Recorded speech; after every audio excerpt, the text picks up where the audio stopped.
Bismillahirrahmanirrahim. Assalamualaikum warahmatullahi wabarakatuh.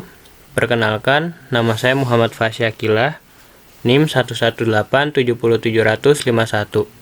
Di sini saya akan menjelaskan beberapa materi dari Matematika Teknik 2. Dan video ini dibuat untuk memenuhi ujian akhir semester mata kuliah Matematika Teknik 2. Dan ini ada beberapa materi yang akan saya jelaskan di video. Yang pertama ada deret Taylor, kedua ada sistem persamaan nonlinear, ketiga ada sistem persamaan linear, dan yang keempat ada interpolasi. Kita langsung masuk ke yang pertama, yaitu deret Taylor. Dalam matematika, deret Taylor ini direpresentasikan sebagai fungsi matematika sebagai jumlahan tak hingga dari suku-suku yang nilainya dihitung dari turunan fungsi di suatu titik. Deret ini dapat dianggap sebagai limit polinomial Taylor. Untuk alasan nama deret Taylor ini sendiri karena penemunya itu dari matematikawan Inggris yaitu Brooke-Taylor. Dan bila deret tersebut terpusat di titik 0, deret tersebut dinamakan sebagai deret Maclaurin dari nama matematikawan Skotlandia yaitu Colin Maclaurin. Dan deret Maclaurin ini itu kondisi khusus dari deret Taylor itu sendiri. Deret Taylor dari sebuah fungsi real atau fungsi kompleks fx yang terdiferensialkan tak hingga dalam sebuah pemetaan sebuah bilangan real atau kompleks A adalah deret pangkat. Selanjutnya ada rumus umum deret Taylor, yaitu fx sama dengan fx0 ditambah fx turunan pertama x0 dikali x min x0 ditambah f turunan kedua x0 dikali x min x0 pangkat 2 per 2 faktorial ditambah sekian sampai fn x0 dikali x min x0 pangkat n per n faktorial tergantung dari angkanya sendiri. Dan untuk bentuk sederhananya dapat dibentuk dalam sigma, yaitu ada sigma n sama dengan 0 dari 0 sampai tak hingga fn dikali x0 dikali x min x0 pangkat n per n faktorial. Dan kemudian jika dijabarkan sendiri akan menjadi seperti rumus umum yang sebelumnya yang di atasnya. Kemudian untuk rumus umum deret Maclaurin, yaitu fx sama dengan f0 ditambah f turunan pertama 0x ditambah f turunan kedua 0 dikali x pangkat 2 per 2 faktorial ditambah sekian sampai fn 0 x pangkat n per n faktorial dan seterusnya tergantung dari angka yang ditentukan. Dan untuk notnya, deret infinite atau deret tak hingga yang menyatakan bahwa akhirnya deret ini sama dengan fungsi sebenarnya bukan penaksiran lagi. Jadi kalau ini deretnya nggak berhenti jadi bukan dari fungsi sebenarnya lagi tuh. Nah, selanjutnya untuk teorema Taylor dalam satu variabel. Yang pertama ada teorema Taylor ini menyatakan sembarang fungsi mulus dapat dihampiri dengan polinomial. Contoh sederhana penerapan teorema Taylor ini adalah hampiran fungsi eksponensial e pangkat x di dekat x sama dengan 0, yaitu e pangkat x hampiran 1 ditambah x pangkat 2 per 2 faktorial ditambah x pangkat 3 per 3 faktorial ditambah sampai x pangkat n per n faktorial. Dan hampiran ini juga dinamakan hampiran Taylor orde ke n atau terhadap ex karena menghampiri nilai fungsi eksponensial menggunakan polinomial derajat n. Hampiran ini hanya berlaku untuk x mendekati 0, dan bila x bergerak menjauhi 0, hampiran ini menjadi semakin buruk. Kualitas hampiran dinyatakan oleh suku sisa, atau dalam persamaannya yaitu Rn X sama dengan E pangkat X dikurang 1 ditambah X ditambah X pangkat 2 per 2 faktorial ditambah X pangkat 3 per 3 faktorial dan seterusnya sampai X pangkat N per N faktorial. Dan meskipun rumus eksplisit untuk suku sisa ini jarang digunakan, teorema Taylor ini juga memberikan estimasi nilai sisanya. Jadi masih tetap bisa dihitung biarpun jarang digunakan. Dengan kata lain, untuk X cukup dekat terhadap A, suku sisa haruslah cukup kecil. Teorema Taylor ini memberikan informasi persis seberapa kecil suku sisa tersebut. Seperti yang sudah disebutkan tadi, meskipun jarang digunakan, suku sisanya tetap bisa kita cari. Tuh. Dan untuk estimasi suku sisa sendiri, versi umum teorema Taylor lainnya berlaku pada selang A min R atau A plus R, tempat variabel X mengambil nilainya. Perumusan teorema ini memiliki keuntungan bahwa mungkin mengendalikan ukuran suku-suku sisa dan dengan demikian kita dapat menghitung hampiran fungsi yang sahih pada seluruh selang dengan batasan yang cermat untuk mutu hampirannya. Yang kedua ada sistem persamaan nonlinear. Nonlinear ini artinya X atau variabel bebas di fungsinya berpangkat lebih dari 1. Jika tidak memiliki pangkat pada variabel bebasnya, maka itu merupakan fungsi linear. Sebagai contoh, persamaan nonlinear itu ada 2X pangkat 3 dikurang 4X pangkat 2 ditambah X dikurang 3 sama dengan 0. Dan untuk contoh fungsi nonlinear ada fx sama dengan 2X pangkat 3 dikurang 4X pangkat 2 ditambah X dikurangi 3. Dan persamaan untuk menyelesaikan persamaan nonlinear ini dapat digunakan dengan rumus ABC, yaitu X sama dengan min B plus minus akar B kuadrat min 4AC per 2A. Metode pada sistem persamaan nonlinear ini ada dua, terbagi menjadi dua, yaitu ada metode tertutup dan metode terbuka. Pada metode tertutup terdapat metode tabel, metode biseksi, metode regulasi faksi. Dan untuk metode terbuka ada metode iterasi sederhana, metode Newton-Raphson, dan metode secant. Ciri-ciri untuk metode tertutup yaitu ada mencari akar pada range A, B tertentu. Dalam range A, B dipastikan terdapat satu akar dan hasilnya selalu konvergen. Itu disebut juga dengan metode konvergen. Sedangkan untuk ciri-ciri metode terbuka yaitu ada diperlukan tebakan awal, xn dipakai untuk menghitung xn plus 1, dan hasil dapat konvergen atau divergen. Yang selanjutnya ada metode tabel. Yang pertama metode tabel. Metode ini disebut juga dengan metode pembagi area, di mana untuk X di antara A dan B dibagi sebanyak N bagian, dan pada masing-masing bagian ini dihitung nilainya fx sebagai sehingga diperoleh tabel sebagai berikut. Yang di sebelah kanan bisa dilihat sama teman-teman, X, fx, X sama dengan A, sekian, dan selanjutnya. Untuk contoh, yang pertama ada selesaikan persamaan X plus E pangkat X sama dengan 0 dengan range X sama dengan min 1 dan 0. Untuk mendapatkan penyelesaian dari persamaan di atas, range X sama dengan min 0, min 1, dan 0 dibagi menjadi 10 bagian, sehingga diperoleh pada tabel berikut, bisa dilihat hasilnya. Nah, itu ditandai yang mendekati 0 itu yang mana? Di situ ada min 6 sama min 0,6 sama min 0,5. Hasil fx-nya itu mendekati 0. Jadi dari tabel tadi diperoleh nilai yang mendekati 0 ada di antara min 0 dengan fx sama dengan 0,0512 dan min 0,5 dengan fx 0,1065. Dengan itu dapat diputuskan bahwa penyelesaian terdapat pada X sama dengan min 0,6.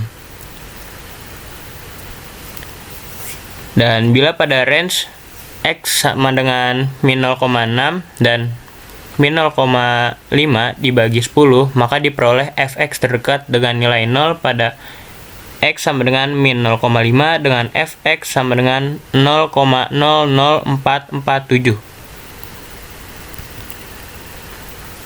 Kelemahan dari metode tabel ini sendiri yaitu metode tabel ini secara umum sulit mendapatkan penyelesaian dengan error yang kecil. Karena itu metode ini tidak dipergunakan atau jarang digunakan dalam melakukan penyelesaian persamaan nonlinear. Tapi metode ini juga digunakan sebagai taksiran awal mengetahui area penyelesaian yang benar sebelum menggunakan metode yang lebih baik dalam menentukan penyelesaian. Yang selanjutnya ada metode biseksi. Pada awalnya metode ini merupakan bagian dari metode tabel, di mana area dibagi menjadi n bagian, dan hanya saja metode biseksi ini dibagi menjadi 2 bagian. Dari 2 bagian ini dipilih bagian yang akan mengandung dan bagian yang tidak mengandung akar akan dibuang.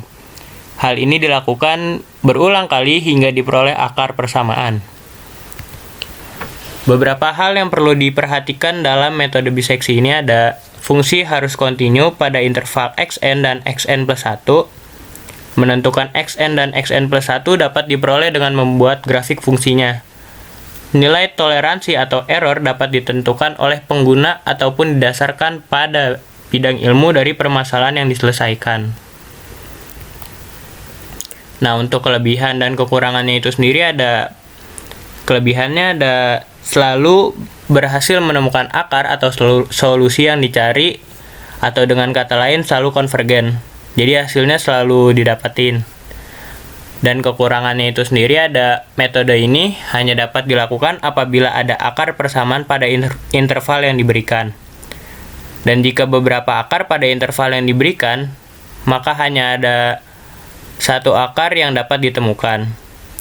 Dan juga memiliki proses iterasi yang banyak sehingga memperlambat proses penyelesaian, dan tidak memandang bahwa sebenarnya akar atau solusi yang dicari dekat sekali dengan batas interval yang digunakan.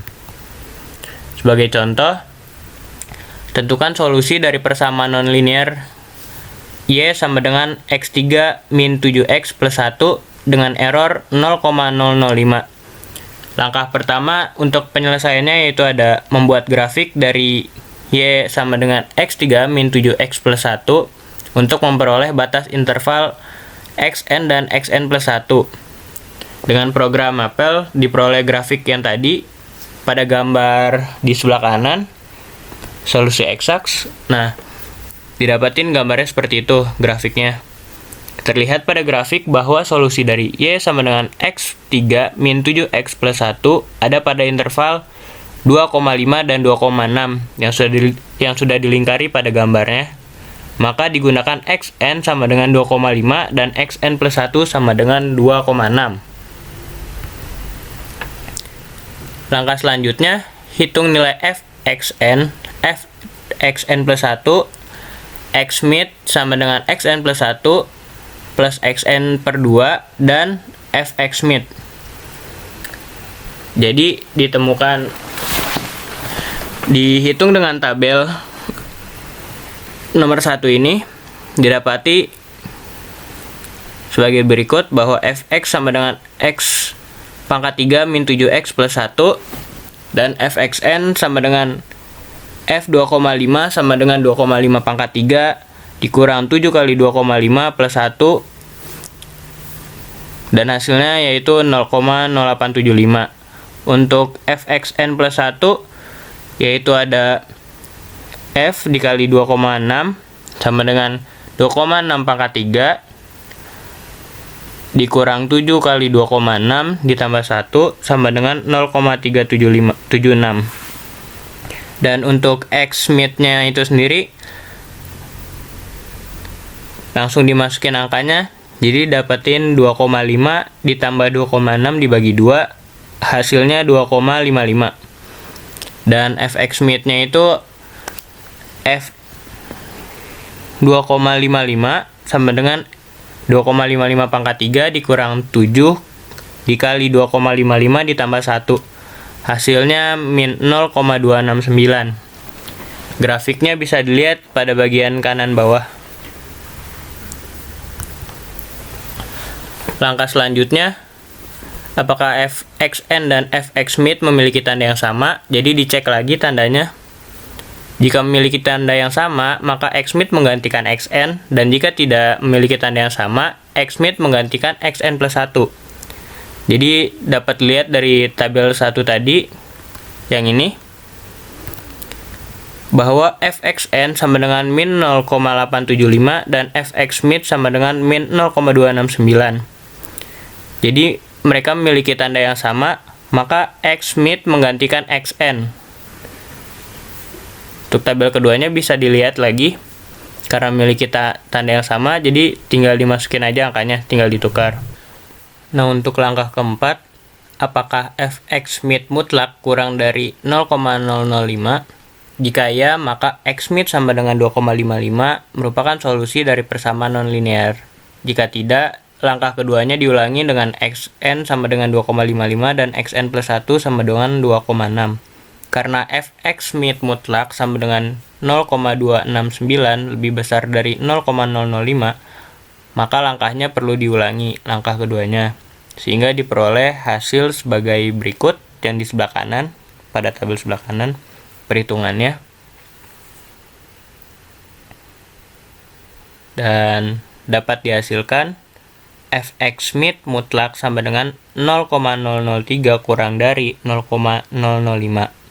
Maka iterasi dihentikan dan diperoleh solusi persamaan nonlinear yang diinginkan, yaitu x sama dengan 2,571. Selanjutnya ada metode regula falsi. Metode ini merupakan metode pencarian akar persamaan dengan memanfaatkan kemiringan dan selisih tinggi dari dua titik batas range. Dua titik A dan B pada fungsi fx digunakan untuk mengestimasi posisi C dari akar interpolasi linear. Metode ini dikenal juga dengan metode false position. Untuk contoh, sama seperti soal yang tadi, jadi kita soalnya sama, y sama dengan x3 min 7x plus 1 dengan error 0,005. Langkah pertama, bikin grafik juga. Grafiknya di sebelah kanan. Diperoleh hasilnya seperti itu. Jadi solusi dari y sama dengan x 3x min 7x plus 1 ada pada 2,5 dan 2,6. Ini masih sama seperti soal yang sebelumnya. Dan langkah kedua itu hitung nilai fxn dan fxn plus 1. X sama dengan xn min fxn. Xn plus 1 min xn per fxn plus 1 min fxn. Dan hitung juga nilai fx.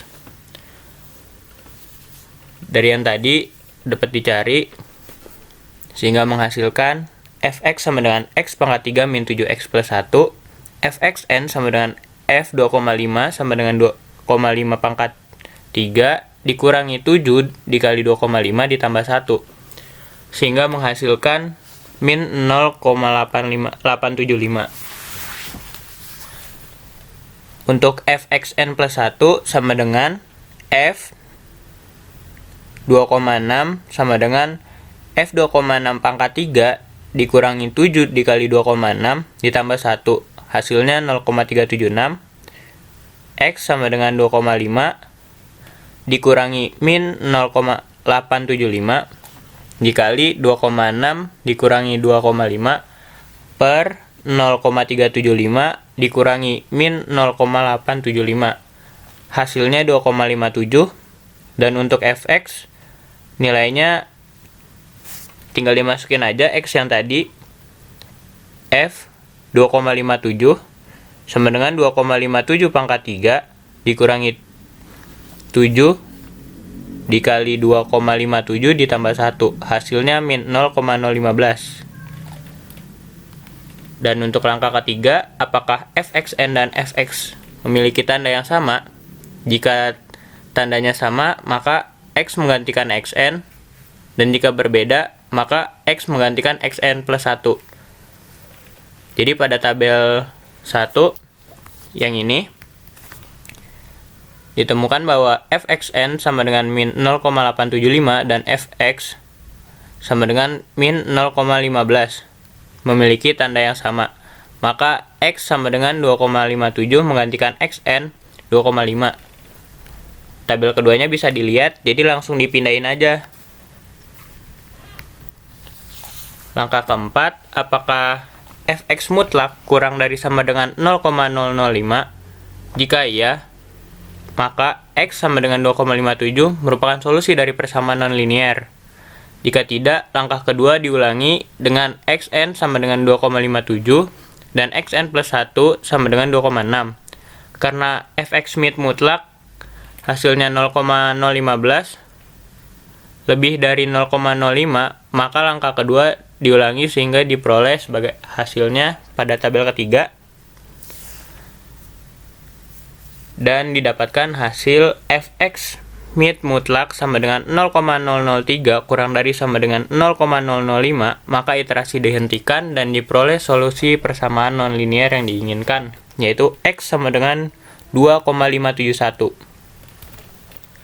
Selanjutnya ada metode iterasi sederhana. Metode ini merupakan salah satu metode yang memisahkan x dengan sebagian x yang lain, sehingga diperoleh x sama dengan gx. Contohnya, x min e pangkat x sama dengan 0, lalu diubah, dan x sama dengan e pangkat x atau gx sama dengan e pangkat x. Gx ini yang menjadi dasar iterasi pada metode iterasi sederhana. Contohnya, carilah akar persamaan dari fx sama dengan x pangkat 2 min 2x min 3. X pangkat 2 min 2x min 3 sama dengan 0x pangkat 2 min 2x. X pangkat 2 sama dengan 2x plus 3. Dan x sama dengan akar dari 2x tambah 3. Untuk tebakan awalnya 4 dengan error 0,0001. Sehingga dihasilkan xn plus 1 sama dengan 2 sama dengan akar 2xn plus 3. Hasilnya 3 dengan tabel sebagai berikut yang di sebelah kanan pada layar ini. Sehingga menghasilkan grafik seperti ini. Nah, selanjutnya ada syarat konvergensi pada range I sama dengan S min H dan S plus H dengan S titik tetap. Jika 0 kurang dari G aksen, X kurang dari 1 untuk setiap X epsilon, I iterasi konvergen monoton. Jika min 1 kurang dari G aksen, X kurang dari 0 untuk setiap X epsilon, I iterasi konvergen berosilasi. Jika G aksen, X lebih dari 1 untuk setiap X epsilon I, maka iterasi divergen monoton. Jika G aksen X kurang dari min 1 untuk setiap X epsilon I, maka iterasi divergen berosilasi. Ini untuk contoh lainnya. Bisa dilihat untuk konvergen monoton, konvergen berosilasi, dan konvergen monoton juga. Jangan lupa teman-teman sebelum dicoba, masukin tebakan awalnya dulu aja. Oke.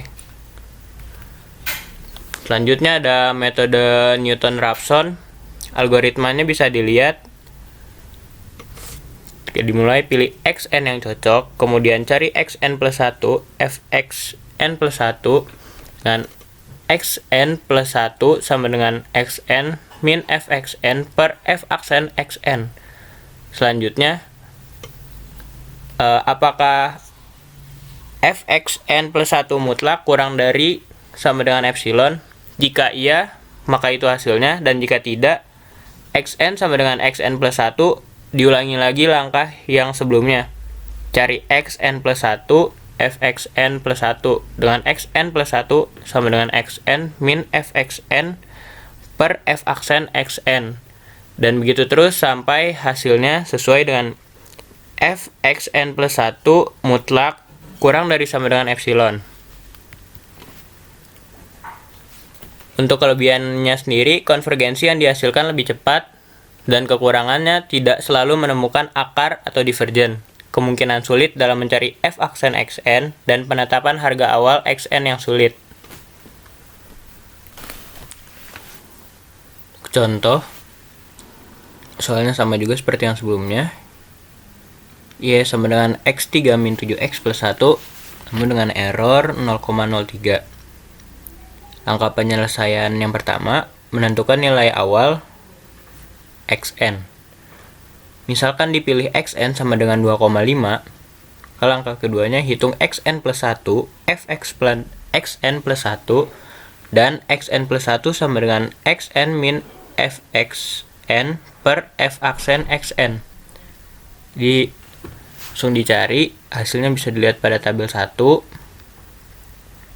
Untuk nilai fx sama dengan x pangkat 3 min 7x plus 1, f aksen x sama dengan 3x pangkat 2 min 7, fxn sama dengan f 2,5 sama dengan 2,5 pangkat 3 min 7 dikali 2,5 ditambah 1 sama dengan min 0,875.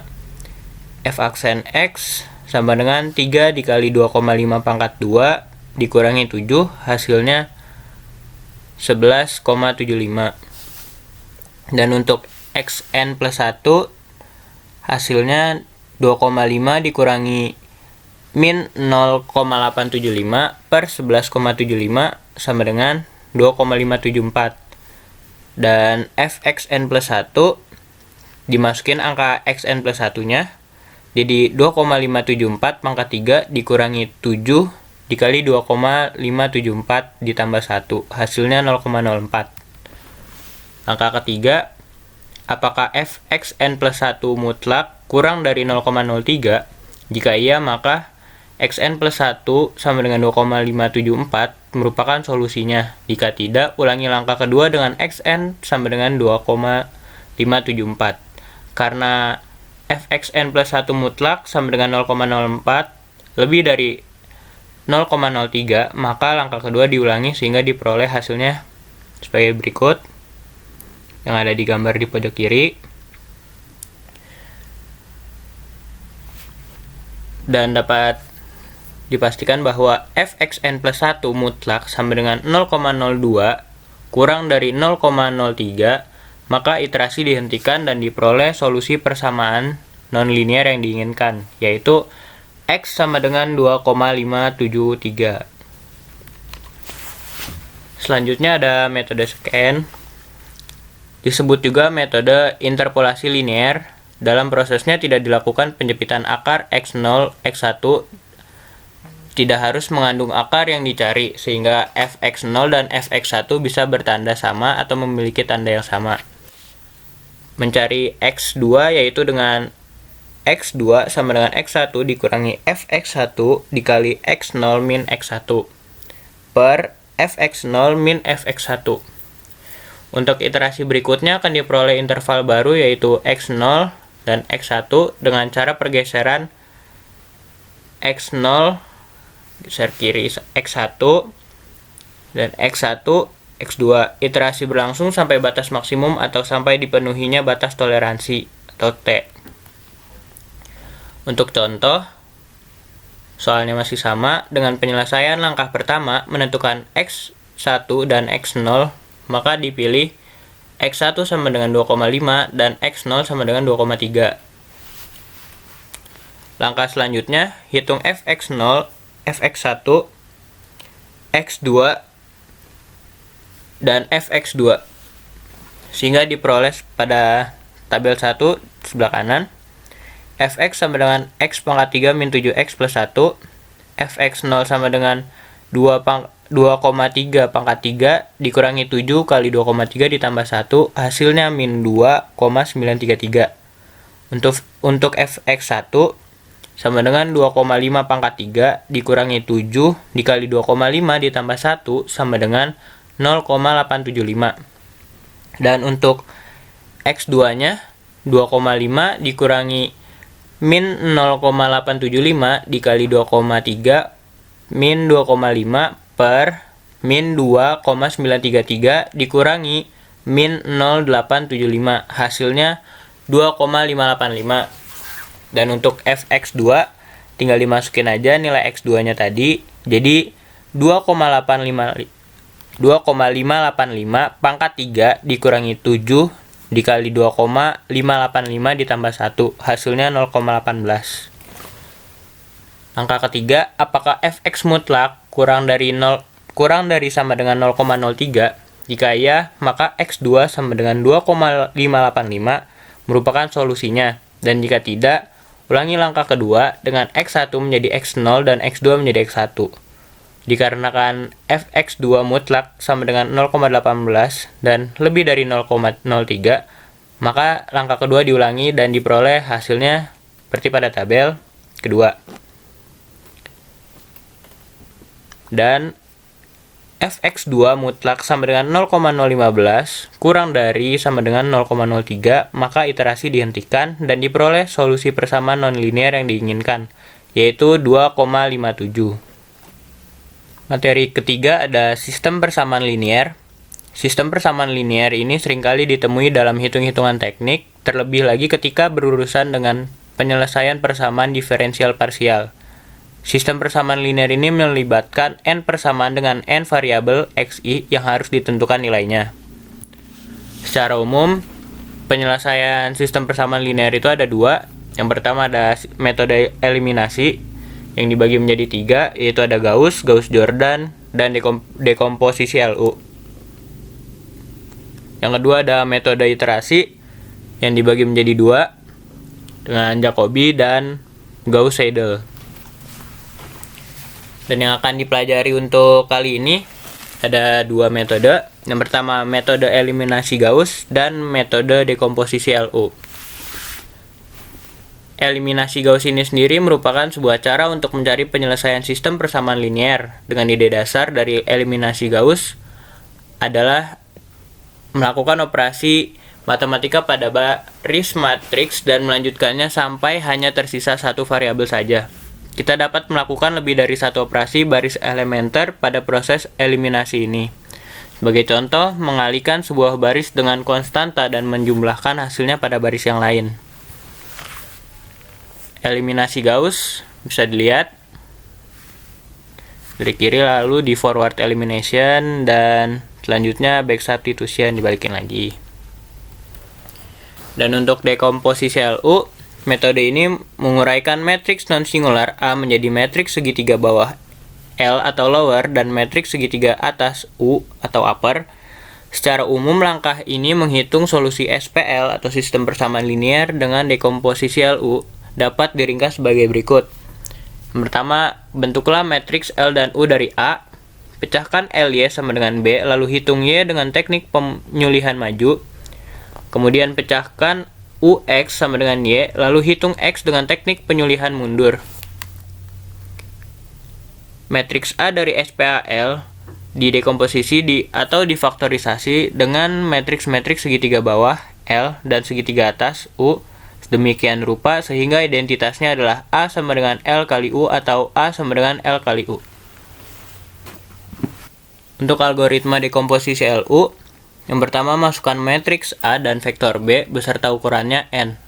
Selanjutnya lakukan langkah poin keempat sampai poin kelima untuk memperoleh matriks U. Untuk baris ke I di mana I sama dengan 1 sampai dengan N, perhatikan apakah nilai A, I, dan J sama dengan 0. Dan ini maksudnya poin keempat. Bila iya, lakukan row swapping antara baris ke I dan baris ke I plus K kurang dari sama dengan N, di mana AI plus KJ tidak sama dengan 0. Bila tidak ada, berarti perhitungan tidak bisa dilanjutkan dan proses dihentikan dengan tanpa penyelesaian. Bila tidak, perhitungan dilanjutkan. Poin kelima, untuk baris ke J di mana J sama dengan I plus 1 sampai dengan N, lakukan operasi baris elementer dengan hitung C AJI per AI I. Untuk kolom K di mana K sama dengan 1 sampai dengan N plus 1, hitung AJ K sama dengan AJK min CI dikali AI K.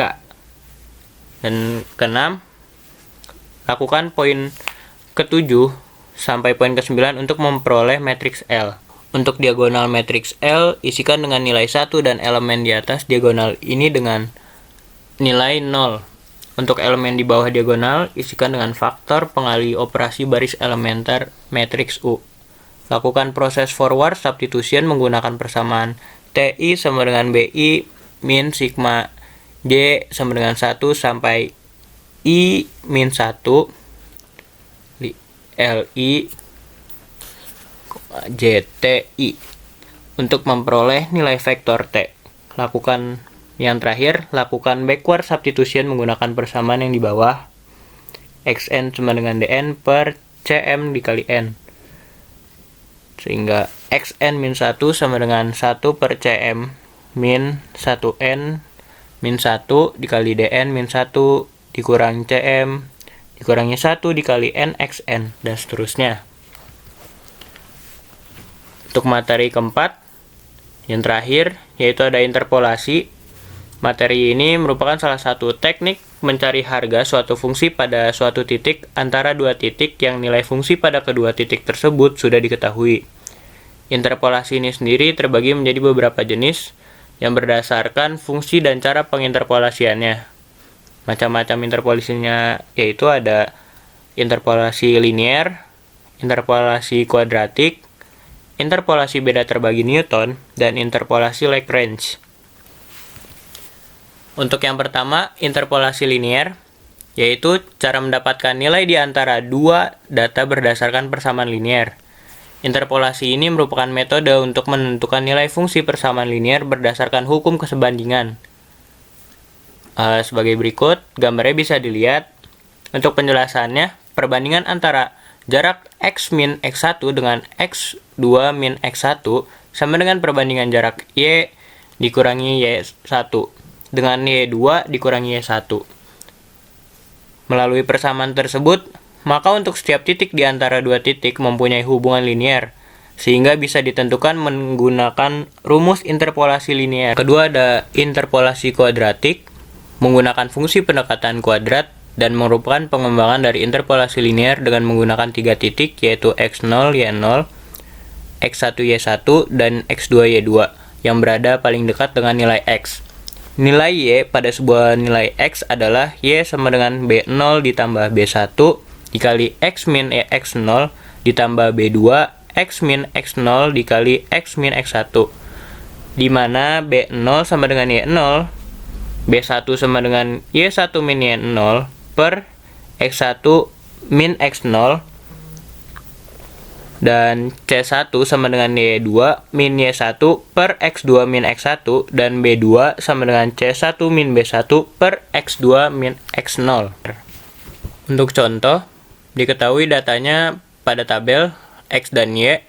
Untuk x sama dengan 5, maka diambil titik data 4 dan 5, 7 dan 9, dan 10 dan 16. Untuk B0 yaitu y sama dengan 0 sama dengan 5, dan B1 yaitu 9 dikurangi 5 per 7 dikurangi 4 sama dengan 1,333. Untuk C1 yaitu 16 dikurangi 9 per 10 dikurangi 7, hasilnya 2,333. Dan B2 sama dengan 2,333 dikurangi 1,333 per 10 dikurangi 4, hasilnya 0,167. Kemudian dicari y sama dengan b0 ditambah b1 dikali x min x0 ditambah b2 dikali x min x0 dikali x min x1. Tinggal dimasukin angkanya yang tadi. Jadi 5 ditambah 1,333 dikali 5 dikurangi 4 ditambah 0,167 dikali 5 dikurangi 4 dikali 5 min 7 sama dengan 5 ditambah 1,333 dikurangi 0,33, hasilnya yaitu 6. Yang ketiga ada interpolasi beda terbagi Newton. Interpolasi ini menggunakan fungsi pendekatan kubik sehingga juga disebut dengan interpolasi kubik. Interpolasi ini merupakan pengembangan dari interpolasi kuadratik dengan interpolasi linear menggunakan 4 titik, yaitu x0, y0, x1, y1, x2, y2, dan x3, y3 yang berada paling dekat dengan nilai x. Nilai y untuk sebuah nilai x adalah y sama dengan b0 ditambah b1 dikali x min x0 ditambah b2 dikali x dikurangi x0 dikali x min x1 ditambah b3 dikali x min x0 dikali x min x1 dikali x min x2, yang dimana nilai b0 sama dengan y0 B1 sama dengan Y1 dikurangi Y0 per X1 dikurangi X0. Nilai B2 dengan C1 min B1 per X2 min X0. B3 dengan C2 min B2 per X3 dikurangi X0. Untuk mencari nilai C, yaitu C1 sama dengan Y2 min Y1 per X2 min X1. Untuk C2-nya dicari dengan D1 dikurangi C1 per X3 min X1. Dan dicari lagi nilai D-nya untuk C2-nya. D1 sama dengan Y3 dikurangi Y2 per X3 min X2. Untuk contoh, datanya bisa dilihat pada tabel X dan Y. Untuk X5, diambil titik data 1,1 dan 3, 4, 5, 7 dan 9, dan 10 dan 16. Untuk B sama dengan 0, sama dengan Y0, yaitu ada nilainya 3.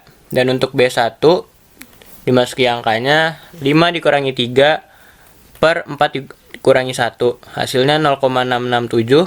Dan untuk C1, 9 dikurangi 5 per 7 dikurangi 4. Hasilnya 1,333. Untuk D1, 16 dikurangi 9 per 10 dikurangi 7. Hasilnya 2,333. Dan B2 yaitu 1,333 dikurangi 0,667 per 7 dikurangi 1. Hasilnya 0,194. Dan untuk C2 yaitu ada 2,333 dikurangi 1,333 per 10 dikurangi 4 sama dengan 0,167. Dan B3 0,167 dikurangi 0,194 per 10 dikurangi 1. Hasilnya 0,003. Yang keempat ada interpolasi Lagrange. Interpolasi ini merupakan pengembangan dari interpolasi beda terbagi Newton untuk fungsi pendekatan polinomial yang tinggi. Akan terlalu panjang. Interpolasi Lagrange membuat sebuah fungsi pendekatan tanpa harus menurunkan berkali-kali. Menggunakan fungsi pendekatan polinomial dan menggunakan jumlah titik yang fleksibel tergantung pada orde yang ingin digunakan. Interpolasi ini dibagi menjadi dua, yaitu orde 2 dan orde 3. Untuk interpolasi Lagrange orde 2, menggunakan dua titik pendekatan yaitu X0, Y0, dan X1, Y1. Nilai Y pada sebuah nilai X diperoleh dengan Y sama dengan L0 dikali Y0 ditambah L1 dikali Y1, di mana nilai L0 sama dengan X dikurangi X1 per X0 dikurangi X1. Dan untuk nilai L1 sama dengan X dikurangi X0 per X1 min X0. Untuk contoh, datanya dapat lihat pada tabel XY. Untuk nilai X sama dengan 5, maka diambil titik data 4,5 dan 7,9. Lalu dimasuki angkanya, L0 sama dengan 5 dikurangi 7 per 4 dikurangi 7. Hasilnya yaitu ada 0,667. Dan untuk nilai L1 yaitu 5 dikurangi 4 per 7 dikurangi 4. Hasilnya 0,333. Untuk nilai Y sama dengan L0 dikali Y0 ditambah L1 dikali Y1, lalu dimasuki angkanya, jadi 0,667 dikali 5 ditambah 0,333 dikali 9, hasilnya 6,333. Selanjutnya ada interpolasi Lagrange orde 3. Ini menggunakan 3 titik pendekatan, yaitu X0, Y0, X1, Y1, dan X2, Y2. Nilai Y pada sebuah nilai X diperoleh dengan Y sama dengan L0 dikali Y0 ditambah L1 dikali Y1 ditambah L2 dikali Y2, di mana nilai L0 sama dengan X dikurangi X1 per X0 dikurangi X1 dikali dengan X dikurangi X2 per X0 dikurangi X2. Untuk X1 yaitu ada untuk L1 yaitu dengan X dikurangi X0 per X1 dikurangi X0 dikali X min X2 per X1 min X2. Dan untuk L2 itu sendiri, X min X0 per X2 dikurangi X0 dikali X dikurangi X1 per X2 min X1. Untuk contohnya, ada pada tabel X dan Y. Dan untuk X sama dengan 5, diambil data 1, 3, 4, 5, dan 7, 9. L0 tinggal dimasukin aja angkanya. 5 dikurangi 4 per 1 dikurangi 4 dikali 5 dikurangi 7 per 1 dikurangi 7. Hasilnya min 0,111. Untuk L1 itu X dikurangi X0 per X1 min X0 dikali X min X2 per X1 min X2, masukin angkanya. 5 dikurangi 1 per 4 dikurangi 1 dikali 5 dikurangi 7 per 4 dikurangi 7. Hasilnya 0,889. Dan untuk L2, langsung masukin rumusnya aja ya. Langsung dimasukin angkanya. 5 dikurangi 1 per 7 dikurangi 1 ditambah 5 dikurangi 4 per 7 dikurangi 4. Hasilnya 0,222. Mungkin itu saja yang dapat saya sampaikan. Mohon maaf atas kekurangannya. Semoga ilmu yang disampaikan dapat bermanfaat. Dan untuk perhatiannya saya ucapkan terima kasih. Sekian dari saya. Wassalamualaikum warahmatullahi wabarakatuh.